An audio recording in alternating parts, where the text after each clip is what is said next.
صاحب نے سوال کیا، مفتی صاحب میرا سوال یہ ہے کہ کیا عورتوں کے ساتھ رات قبرستان میں گزارنا صحیح ہے، اور اس نیت سے قبرستان میں گزارنا کہ ہمارے جو بھی اندر بیماری ہے جیسا کہ جادو وغیرہ یہ دور ہو جائیں گے؟ یہ بالکل ناجائز ہے۔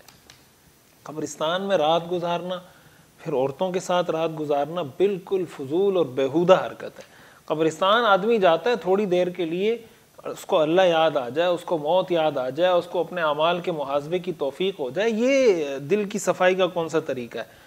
یہ تو آپ پہ جادو نہیں بھی ہوگا تو ہو جائے گا، یہ تو نفسیاتی مریض بن جائیں گے آپ۔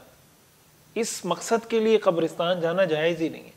قبرستان عورتوں کے لیے تو جانا ویسے بھی بہت محدود پیمانے پر اور مخصوص شرائط کے ساتھ شریعت نے اجازت دی ہے، تو وہاں جانا پھر وہاں رات گزارنا تزکیے کے لیے، دل کی صفائی کے لیے اللہ نے قرآن نازل کیا ہے، اللہ کے رسول کی حدیثیں، دل اس سے، اس کے پڑھنے سے، اس پر عمل کرنے سے صاف ہوتا ہے۔ قبرستان میں راتیں گزارنے سے دل صاف نہیں ہوتے، اس سے آدمی طرح طرح کی بیماریوں کا، نفسیاتی مسائل کا، پتہ نہیں کیا کیا آدمی سوچ رہا ہوتا ہے، خیالی پکا رہا ہوتا ہے کہ میں وہاں تک پہنچ گیا، میں ابھی کلندر بن گیا، میں کتب بن گیا، میں یہ بن گیا، میں وہ بن گیا، ہوتا کچھ بھی نہیں ہے۔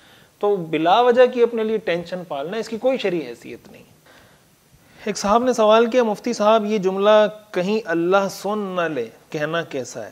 یہ تو جائز نہیں ہے، یہ جملہ تو بالکل غلط ہے شرعی نقطہ نظر سے۔ اللہ تعالیٰ تو سمیع و بصیر ہے، اللہ تعالیٰ تو علیم بذات الصدور ہے، اللہ تعالیٰ ہر چیز کو جانتا اور سنتا ہے، کوئی چیز اللہ کی ذات سے مخفی نہیں ہو سکتی۔ تو اس لیے اس طرح کا جملہ اگر کسی نے کہا ہے، اس کو اللہ سے استغفار کرنا چاہیے اور توبہ کرنی چاہیے اور آئندہ اس سے احتیاط کرنی چاہیے۔